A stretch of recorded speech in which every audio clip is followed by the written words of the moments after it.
just going to go ahead and begin. So, they say that marriage is the best school. Tuition is high, homework can be painful, but it seems that relationships are a high-risk sport because there is a lot of talk and evidence-based data about high rates of divorce. They're just getting higher. And no, our community isn't immune at all, and we're pretty much competitive. We're competing with the numbers out there at large. And the other part is that the couples that stay together are not necessarily very happy.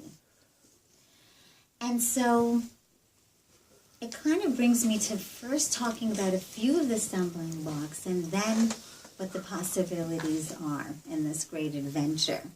So I like to share this story. I was several years ago, I was at a retreat with this guy. His name was Jack Kornfield, and anyone who knows about mindfulness and all of that stuff, he's one of those gurus out there.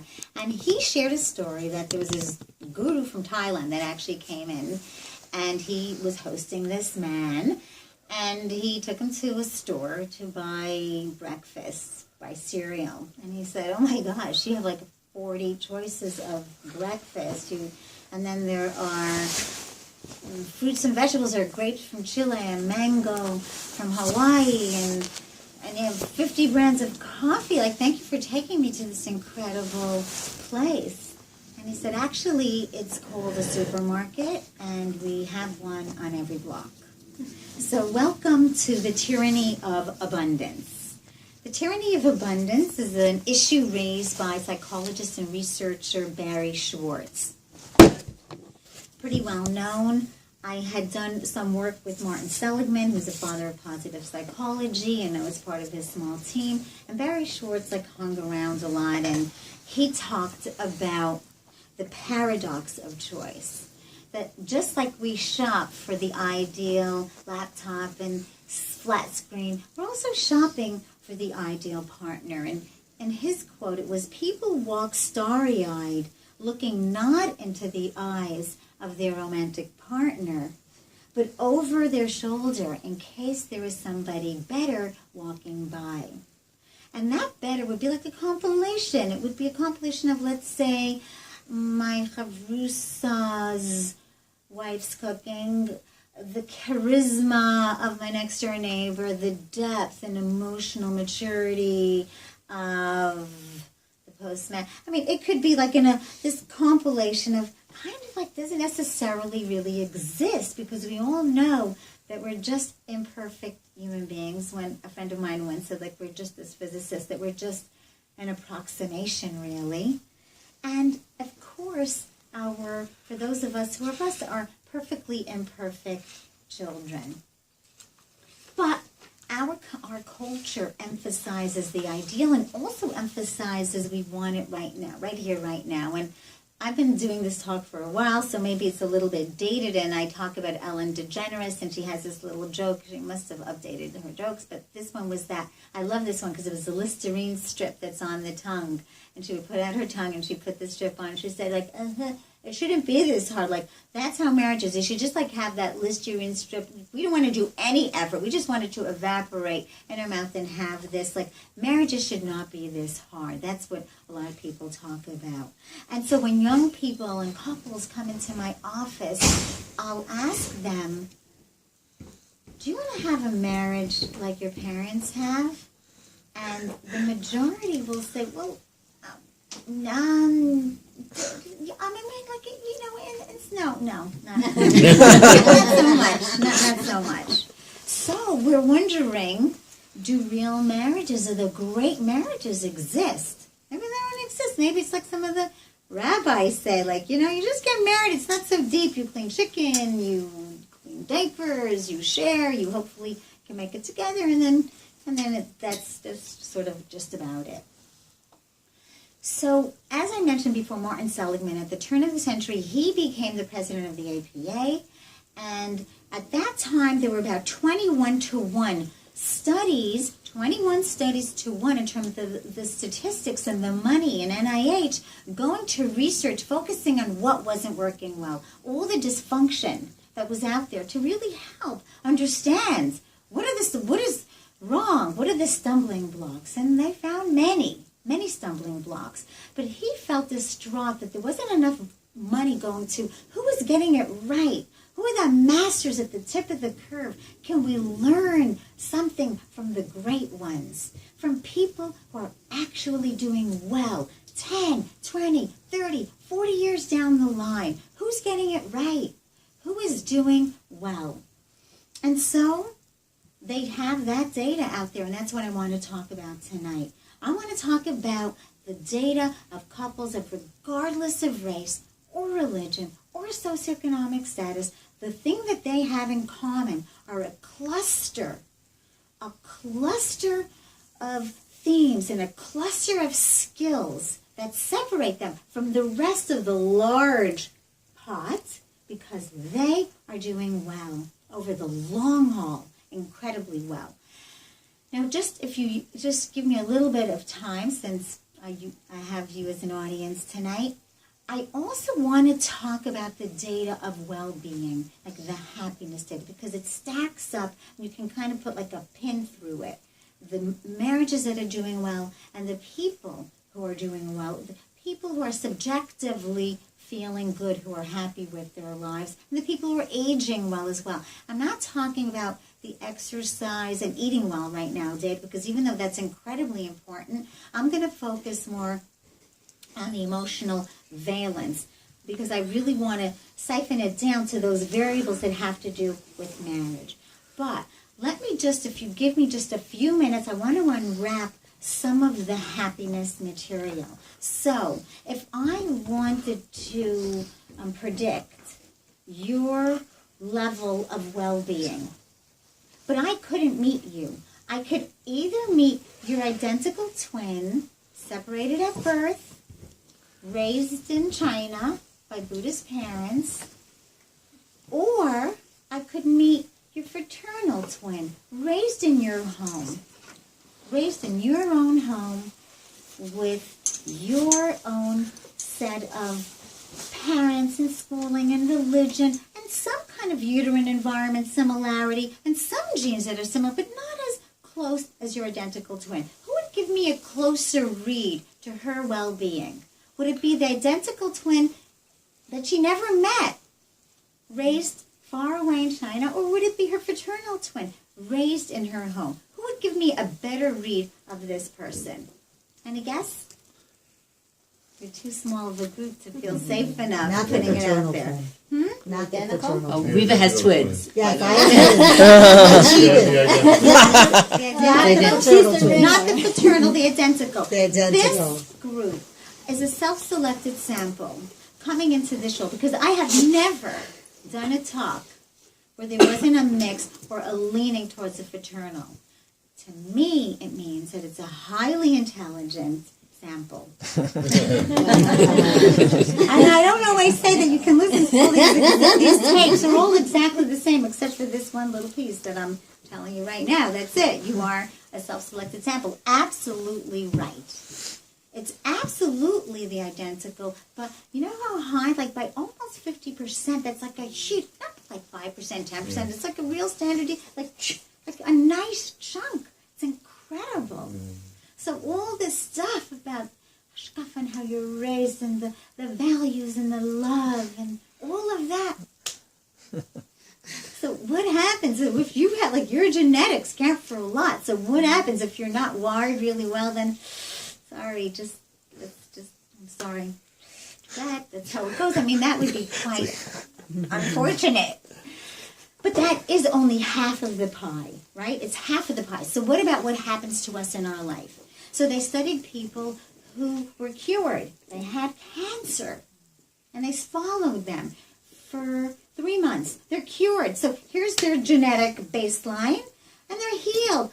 And they're all of a sudden they're above their baseline. There's purpose and meaning and new lease on life. You know how long that lasts? 3 months. 3 months in, they're pulled. It's a homeostatic pull. They adapt.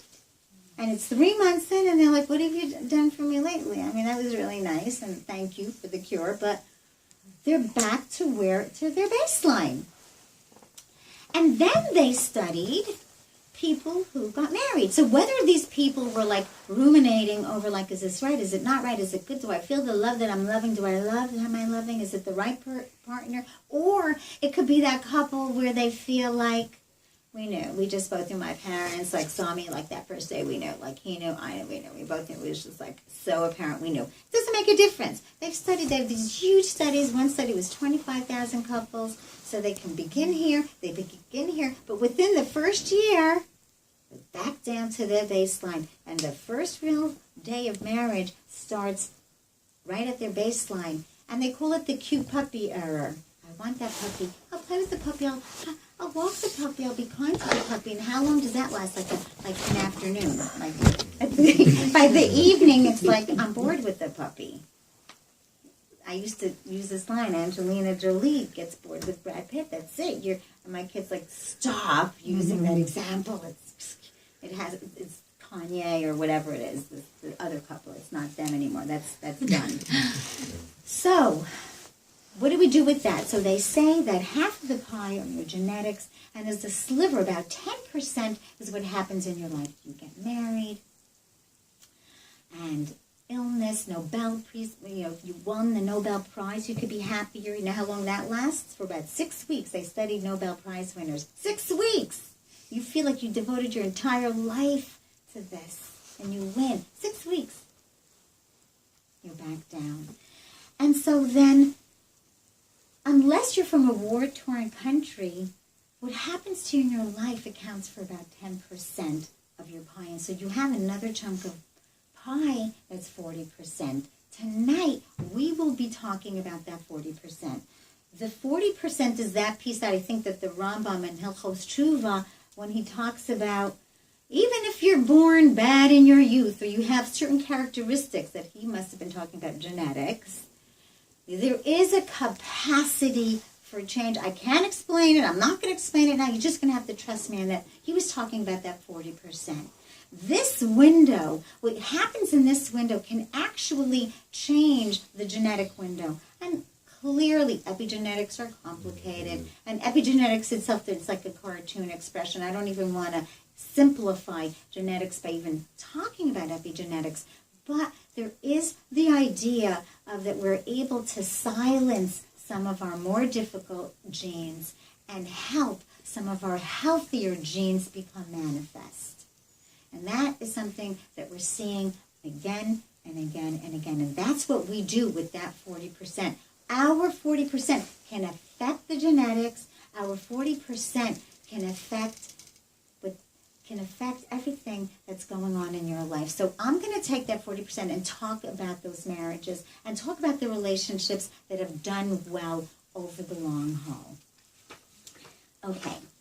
In the data, that 40%, I'm now just narrowing it, I'm like right into the relationship data. That 40% is within the bowl, the spectrum of friendship. That is the lens. That is not the same in all of the data, but that is the same in the data of the relationships that have been doing well, the marriages over the long haul.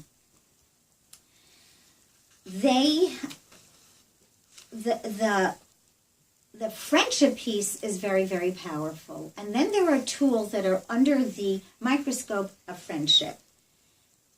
I'm going to quote Gottman.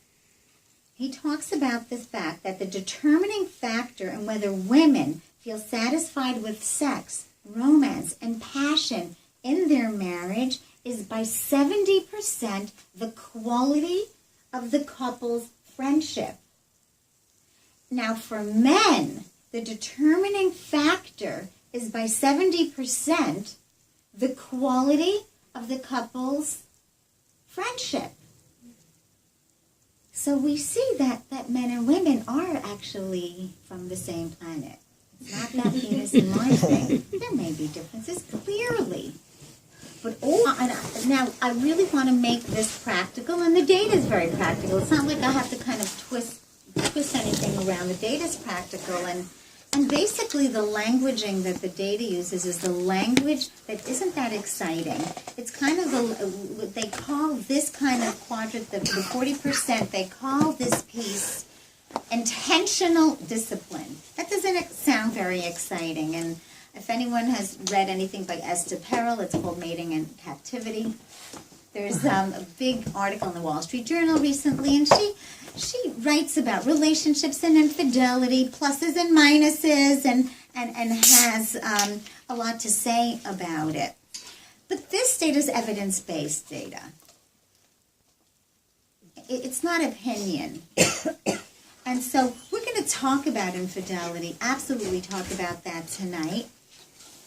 But I'm talking about the evidence here, and the evidence talks about a very intentional discipline. So let me unwrap what intentional discipline and start to talk about some of the skills that these couples are doing well and that we are learning from. Okay, many people who have read some of the great books out there and some of the researchers who have some of this NIH money, John Gottman and Ellen Langner and Valiant, and many others, talk about the love maps, knowing and being known, how important that is. The couples who are doing well are doing this in a very intentional and disciplined way, and I'll explain. Some of the research that has been done out there is based on theories by Dan Weil. Dan Weil's an older psychologist, he's a brilliant psychologist, and his theories were then proven. He has one little chapter, one of his books, you can look at it, it's excellent, but it's an old book, so it's like not written with like that kind of like earthy paper and good big print and poetic. It's kind of like little teeny print. It's like the older books. And basically he has like one chapter and he has a list. Children, how you're being heard. And that's what they studied, and that's what these couples do well. So let's talk about briefly knowing and being known. The data speaks to the fact that there's a contrast to what Covey talks about. Covey talks about the 7 steps to effective living, a big glass, and you have to fill it up with the rocks before you put in the pebbles. Not this data, the opposite. This data talks about tiny pebbles, not big rocks. Fill that cup again and again and begin again with tiny little pebbles. And that is what paves this path towards the scaffolding of excellent relationship. Tiny, tiny pebbles again and again and again. What are these tiny pebbles? So in the capacity of knowing and being known, there could be teeny little nothing, trivial details that are meaningless that I talk about, that I like that candy corn Halloween candy that had the little white thing. When we were little, they didn't have hashgacha kind of things. It was kosher. It just had sugar in it. So we just bit off the top, and that was my favorite candy. It means nothing, but everyone knows about that in my family, and so does my significant other. Nothing. Details like about weather and which side of the bed you like to get up on, and the colors you like, and also what scares you, and what worries you, and what really worries you. And what keeps you up at night, and what really keeps you up at night. Now, some of us, that doesn't mean we share every little drop passes through our cerebral cortex. There are some things that we'll never ever share, and that's skillful. Like sometimes I'll simplify. For example, one of my patients needed to share with his wife that he was attracted to the neighbor who's across the way, who also happens to be an assistant teacher in the school. Like, that wasn't necessarily so necessary to unwrap that like piece of information. It just wasn't. So it's not we're going to. Sometimes there are things that we're going to take with us and that we won't share. But generally speaking, we want to continue to share. We want to share what is meaningful, what isn't meaningful about our work, what's hard, what's difficult. I usually tell a story about a couple. Good friend, the same astrophysicist, who talk about life being an approximation. That my close friend, she doesn't know anything about physics, but she knows the politics in the lab, and she knows well enough that whatever it is that he's in the middle of discovering, which is siphoning a piece of fuel out of the sun, that he will not be alive for that, and that it's incredible and doing so incredibly well, and he's being funded by Princeton and people in Israel and all over the place, but he will not be alive when they finally culminate, and what that feels like for him. And so we want to know the details. When my patients are like, oh, so you're dating her, and she's in a clinic, she's in a PsyD program, is it school or is it clinical? I don't really know. I'm not sure. Anyway, I don't want to actually be her roommate. I want to be her soulmate. Like, that's what I want to be. And I'm like, no. You want to be her roommate. Like, you want to be like one of her friends. That is how you get to the path of being the soulmate. And so many people will say, like, we did that. Yeah, like, we know and we know, like, we did that already. Like, we're done. We talk a lot. We did that. We've dated intensively. We did that. We will be doing that for the rest of our whole lives till our last day. And that's why we do want to make time so that we can keep filling each other in, because when we have people that are so close to us, it's harder to stop and say, how are you doing? I know that you lost your brother, and how are you feeling? How's it going for you? We lose track when we're so close up that we need to actually be able to cross a bridge. We need to have a little bit of differentiation. That is a big piece, to be able to be somewhat of an individual, an individuated individual, so that we can cross the bridge to our partner and we can check in and check out our differences. And a big part of knowing and being known is the idea of our own self-awareness. And it's such a great word. These things are so common, so classic, of course, self-awareness. Everyone knows about self-awareness. But when we talk about self-awareness, we're talking about the permission to be human, the permission to know that there's a whole person sitting in front of us, and how we can stop our own judging and catastrophizing and futurizing. And just to be able to say just a little presence, so when the person is sharing, it isn't like, oh, shoot, I don't want to hear that. It's like, oh, that's terrible. Like, we want to be able to have our emotions and stay compassionate and not judge our own judging. It's hard, especially in our culture, when it's not okay to be not okay. So, for example, when I go to funerals, people who have gone through breast cancer, the funerals are pretty similar, and I am not taking it lightly. The funerals are similar. She was relentless in her capacity to fight this. Her children didn't even know. She didn't complain once. Her emunah was unwavering. Unwavering.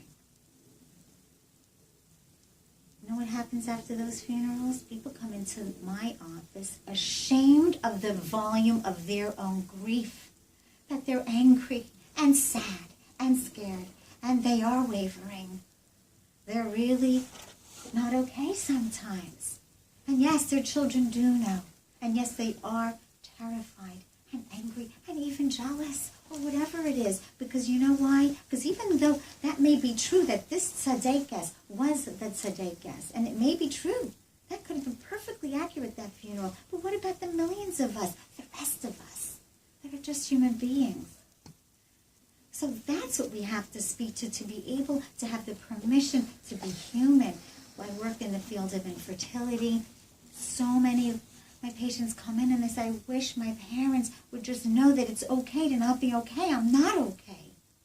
And it's like, you're going to be okay. I promise you, by next year, this time you're going to be okay for sure. You're going to be, no, I don't know. Hopefully, eventually, but right now, right here, right now, I'm not okay. And that's okay. It's okay to not always be okay. That is part of the self-awareness. That is part of making space for ourselves and our partner in the capacity to know and be known. That is what the people on the tip of the curve are doing, not because they're so genetically wired, but they are disciplined and intentional in making that space, not because it's so easy. The majority of them are going out of comfort zone to make that space for themselves and their partners. So that's one piece, that's one tool that we need to focus on, pebble by pebble, one step at a time. The other piece is to be able to focus and shift the pendulum to what is working well. We are not talking about whitewashing, clearly, right? We just talked about how to hold the sadness and be okay with that. We're not talking about whitewashing, but we're talking about the fact that we also, like, the glass half empty and half full. Many of us don't even notice that there's a glass of water in front of us. It usually takes the extraordinary to appreciate the ordinary, and that extraordinary is usually, typically, something tragic. So if we speak to people in hospice, whether they're young children, teenagers, or elderly, or people my age or your age, they get it. They get it so clearly. It's unbelievable. 3 weeks, a month, 2 months, a few days, they get it. The rest of us have a really hard time even noticing what is in front of us. These are not such complicated pieces of information that keep people doing well in relationships, but it's hard as humans to notice what's working well. It's not our fault. We are wired to notice what's not working well. We have the cerebral cortex real estate, competitive real estate piece that hunts for what isn't working well, because it kept us safe, like way back, a long time ago, in the Safari, the Sahara, way back then, we needed to know who wasn't getting it right, who wasn't to be trusted, who didn't make eye contact during his Dvar Torah. We needed to know. We're keeping an eye on who's not getting it right. We are. We're keeping an eye on the failures because it was unsafe not to keep an eye on the negativity. We are wired to notice what isn't working well. We are wired, especially for our loved ones, to be a little bit looser in our, why didn't you take the umbrella if you knew it was going to pour? Huh? Would we do that to anybody else? Would we do that to the dry cleaners? Never. Thank you so much. I appreciate it. Those are your kids. They look so cute. They're in school. You must be so proud of them. But to our nearest and dear, they have like these amazing studies. I wish I always forget the graphs where like we are so kind to like the stranger, and we even can pay a meter and do that extra act, like buy the Starbucks for the person in front of us. Sometimes I'll do that. I'll humor myself. It's pathetic. But we are so kind to the person over there. But they show this kind of kindness as you come into you. Even for the community, we do a lot. But when it comes, it's harder. It's much harder when it's our partner and our children. And it's not that we don't like worry and roll ourselves into like flat pieces of dough for our kids. Like we'll do anything. But it's harder to kind of manage the anxiety around the children. For like your if your neighbor's kid came in with a belly button piercing, oh, that's so cute. Don't worry, we don't judge you here. Come have chicken soup. If your own kid had a belly piercing, we want to be spacious and compassionate, but it's like it's harder. It's harder to stay present and practice all of those wonderful experiences for the people who are closest to us, because we're frightened and we're scared. Not because we're bad, because we're frightened and scared. So they talk about shifting the pendulum and notice what is working well. The people who do well over the long haul are telling their partners daily. They are texting, they are loving, they are not waiting for the stars and the moon and the sun to all line up to say, you are the love of my life. They're not. They don't necessarily, they're seeding. It's not, so some of my patients will say, I'm not going to lie. I only tell the truth. I'm very truthful, and I'm not going to lie, and I'm not going to overuse the love word, because everyone's saying love you, and we're very deep in our relationship. We're very intelligent, like we just have a very intellectual relationship, and we're not going to, we don't do that. We're not going to, we take our emotions seriously, and sometimes I'm not in love, and I'm not feeling it. I'm not going to say that I am in love. So I've never had a couple come in and had like that we overuse the love word, and it's been rough. It's never happened. It's so interesting, and I tell this again and again. The funeral of Sarah Lamb, and her brother stood up, and he quoted like the 50, 60, 70 nicknames that she had for everyone. And so many times I'll ask my couples who come in, do you have nicknames for each other? Like, oh, really? It's awkward and maybe and one or two. And it's sort of like this lack of playfulness that we have. And there's this thing that we're afraid to be too corny, because corny is like Pollyanna, and they're not really real. They're not really... They can't really manage life. And the truth is that people who are optimistic and going out of comfort zone and actually finding what's working well and practicing gratitude are actually working really hard and getting way more done, and they're quite accomplished in their lives. It's not that they're just kind of too soft and they're busy singing Kumbaya in a circle. That's not necessarily what the data is telling us. They're going out of comfort zone, and they're not waiting for a spontaneous moment. We like spontaneity. Great sex does not happen with spontaneity. It needs to be planned. Even Esther Perel, who has different opinions about infidelity, talks about plan it. I'm not talking about planning the infidelity at this moment. I'm talking about planning. Planning and getting intentional and disciplined over all of these things. And once we see, it's not like we're lying. We wouldn't want to do these kind of playful, romantic, noticing what's working well. Peace is when we're angry at each other, not when we're in the middle of an all-out fight. We'll talk about that too in a few minutes. But we want to do it when there's neutral moments. We want to turn the neutral moments to positive pebbles. And that is part of the roadmap. And if we fall off, we want to begin again, and begin again. And we want to see it daily. Daily. Yes, daily. Sometimes I'll have people who are married for 6 months and they'll say, like, you're kidding, right? No. Married for 36 years. I've gotten it wrong many times. But I have to practice some of this stuff if I'm going to stand up here. I mean, it's embarrassing. So my husband he had this idea that he was going to give me a card every Friday. I have thousands of cards now, thousands, because of the card every Erev Shabbat. There's a card on my pillow, and one of my kids, who you may know, said to me, well, Mom, you're a loser because Dad has like a pile of fake cards. These Hallmark cards, and they're empty, and he scribbles a thing in, and he puts it in, and I'm like, oh my gosh, like, get over yourselves. This is like so fake.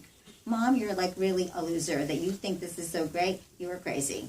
So what he may not know is that sometimes the cards, well, he's right. We'll be like, oh, I have a great job, like a scribble. It's like a duplicate of another card. Like, yes, he is right about that. However, there were definitely times when the card said, oh my God, how could we have gotten through this week without hanging on to each other for dear life?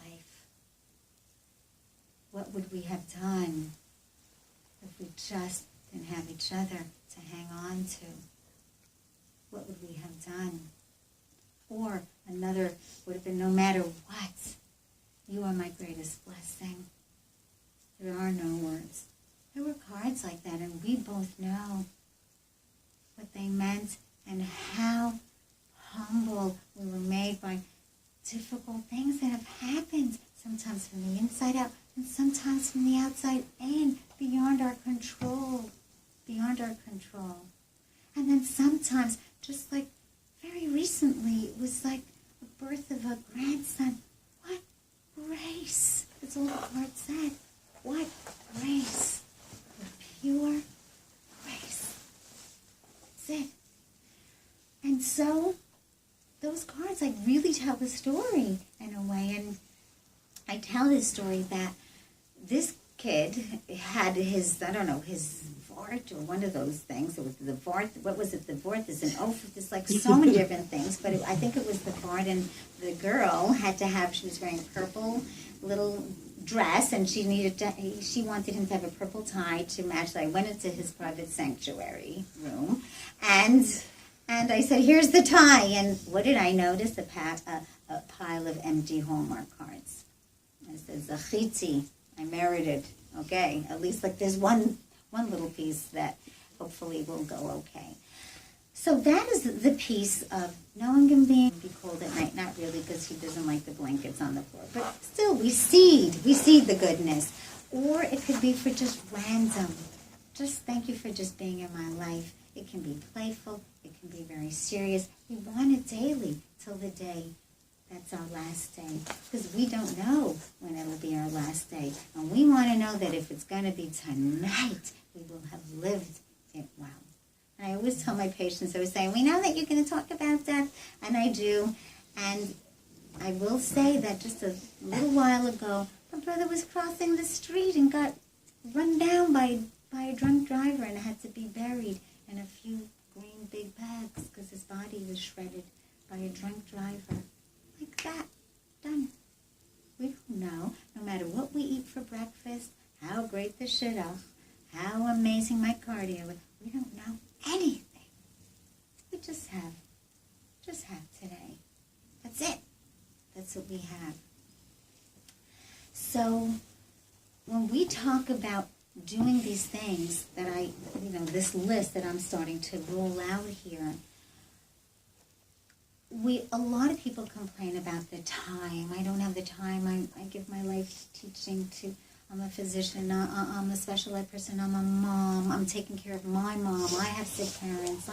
There's all kinds of things, and it's real, and I always tell the same story, and I can't help it, and I'm so happy that it's perfect timing this time. But it's always about that magazine, Real Simple. Simple, I think? Real Simple? Real Simple. Right, I always tell day 1, get the canned goods.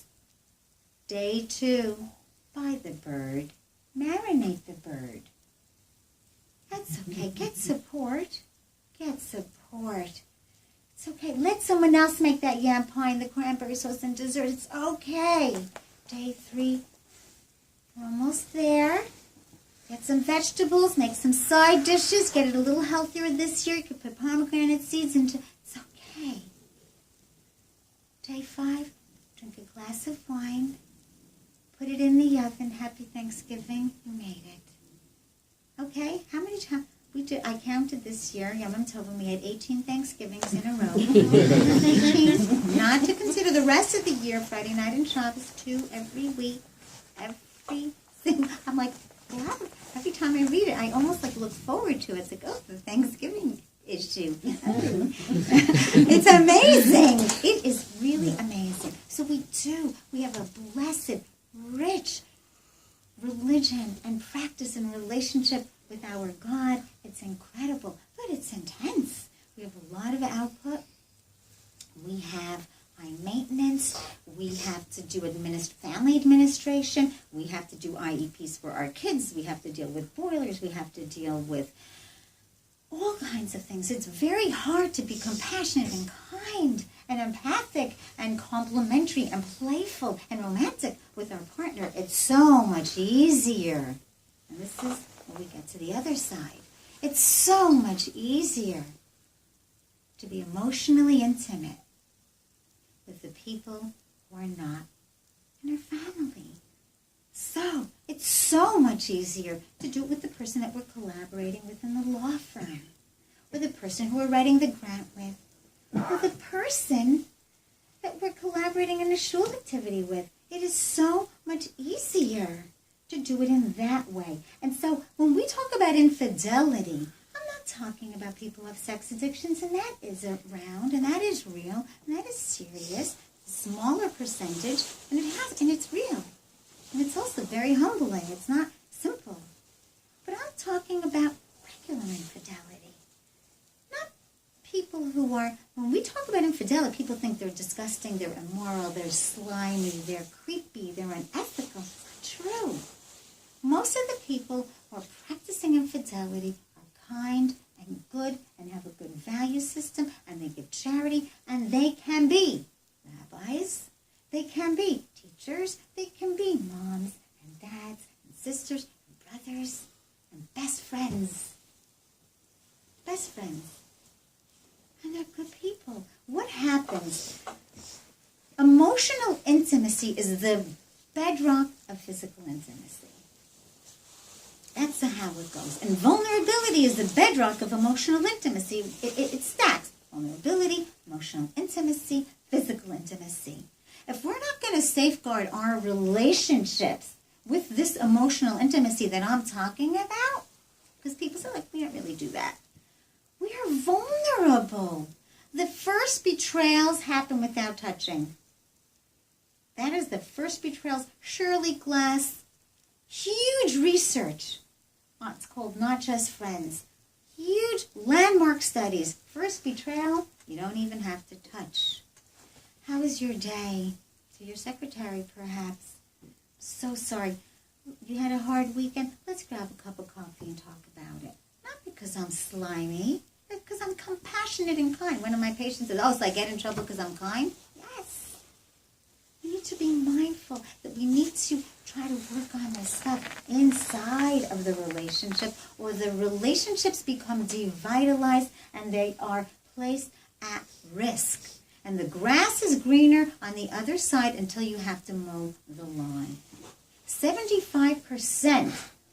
That is how high the rate is. People who marry their infidelity partner, that's the rate of breakup. 75%. Some people said, like I did a talk, there was a community, they asked me to do a talk on infidelity because they were crashing. They had 2 or 3 huge families that were respected deeply, that were just falling apart. They asked me to come in, and a few people came to talk to me after the talk, and they said, what if you fall in love? It's real. That might be true. Some people fall in love a second time. We're human. 75% of people we fall in love with and marry end up in divorce. Not to talk about the shattered lives as a result. We're here to be human. I'm not into judging the entire world, but we have to just be mindful of some of these statistics. And talk about the fact, again, that the grass is greener on the other side until you have to mow the lawn. Because guess what happens to them when they get married? They hit the same kind of point, and then they have to be intentional. This one, it's hard when the relationship hits sunlight. It becomes very much like you meet yourself at your own front door. That's what ends up happening. And it's complicated and quite painful, not so glamorous. Not that glamorous. I can tell you by witnessing it a lot. So that's my small little piece, and we'll move on. It is a painful topic to talk about. I'm almost done. There are a couple of other skills I'm just going to repeat very, very quickly for the sake of time. You could look it up online. One is by Shelley Gable. It's called Active Constructive Responding, ACR. And the reason why, when I worked with Seligman, he had a resilience package that was evidence-based, and he rolled it out to 1.1 million soldiers. And in his resilience package, he always included active constructive responding. And we always said, why? He said, look at the data.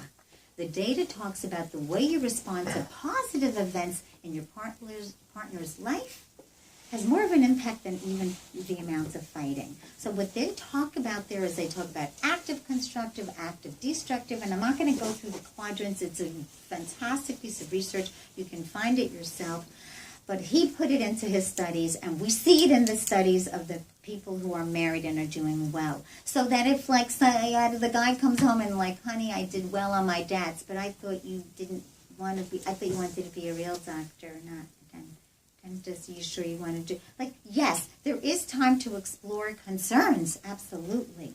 But when we get a piece of good news, it's not going to be oh, so you got the grant, so now you're never going to be home. We want it to be something like, oh my gosh, and what happened when they told you? What did it feel like? And tell me again. And how did they say it? And let's celebrate. And that is what we want to see. We want to be able to capitalize. There's enough sorrow. We want to be able to capitalize on the good things, whether they're small or not. And if we mess up,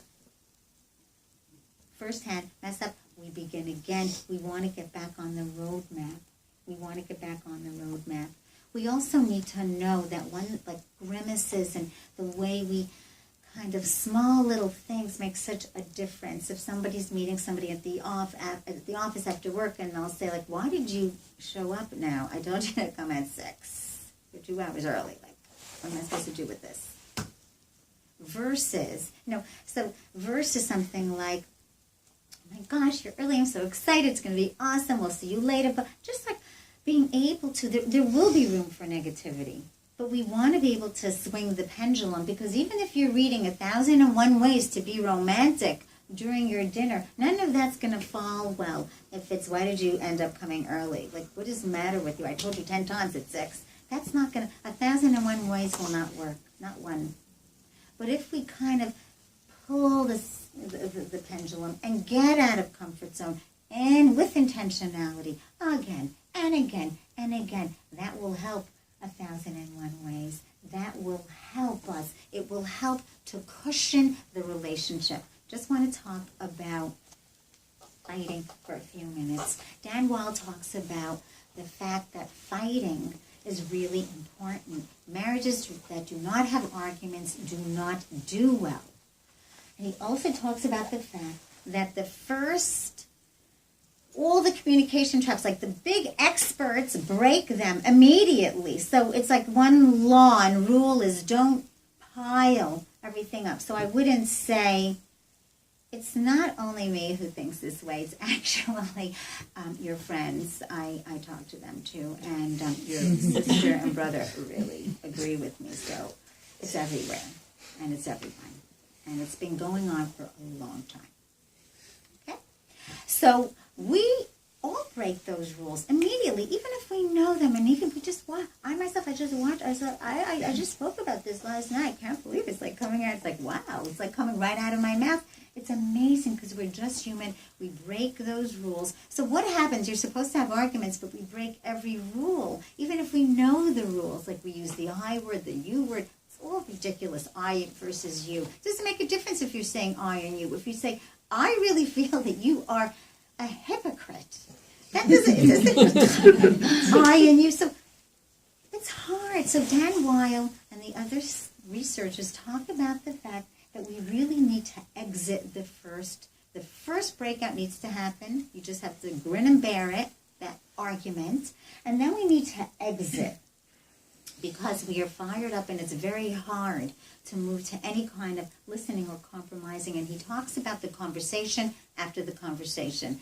My brother-in-law always says, Sarah, thanks so much. It worked for us. It was a conversation after the conversation after the conversation after the conversation. That fourth time, then we finally were able to hear each other. But that is okay. There has to be one partner that is an advocate for the marriage and that will say, we're not going to talk about this right now. Not to stonewall. Not to say we're not talking about this. There's a huge difference between saying, we're not going to talk about this now. We'll talk about it tomorrow night.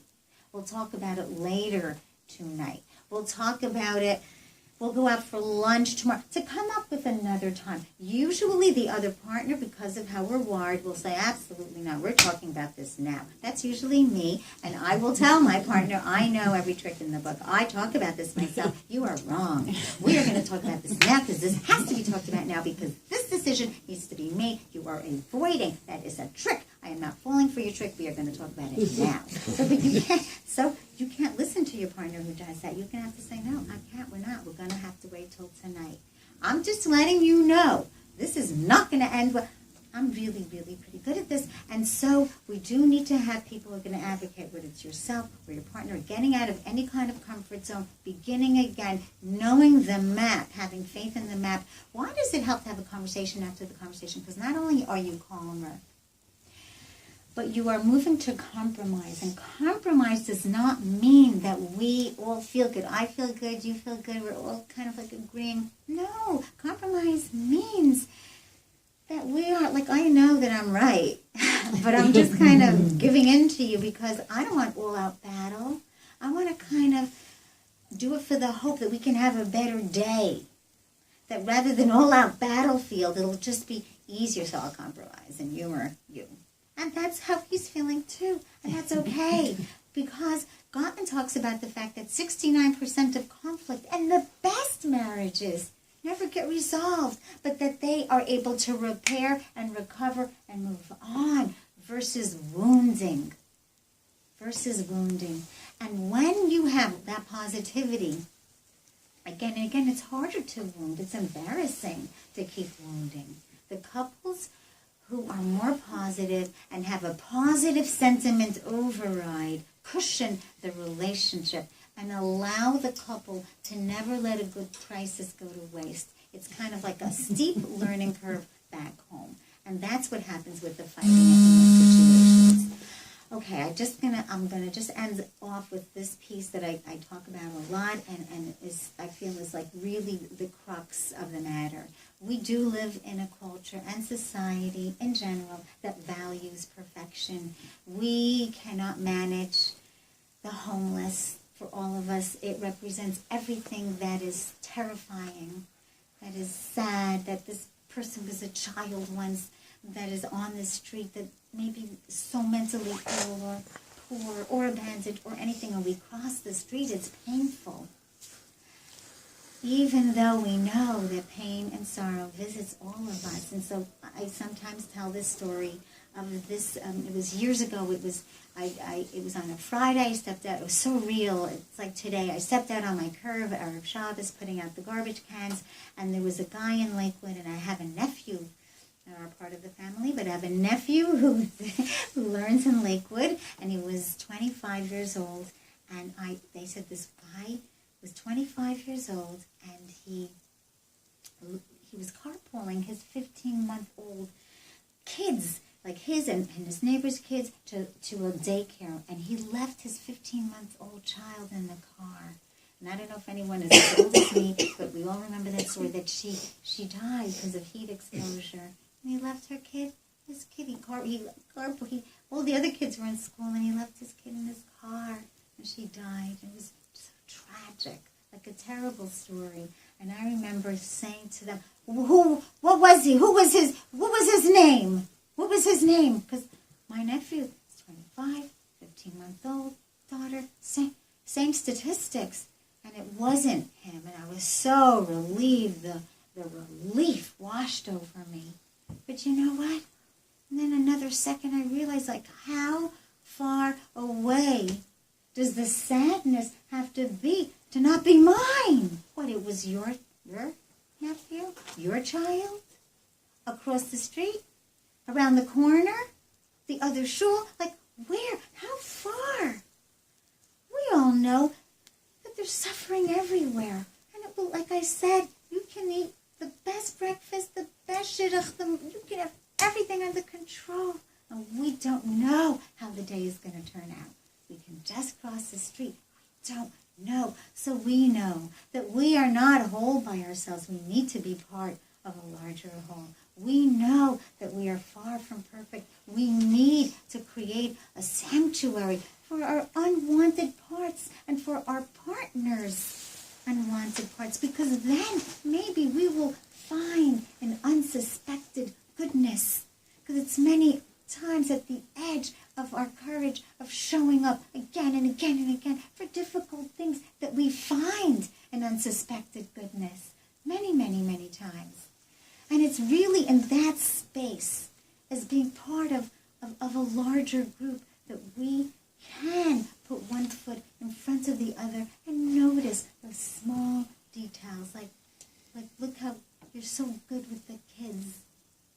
I love how you played with the baby. And that we can take one step and another step towards this uncharted terrain that we don't know how things will turn out. But with the ability to show up for what life has to offer, for the full capacity of what our lives have to offer to us. Thank you.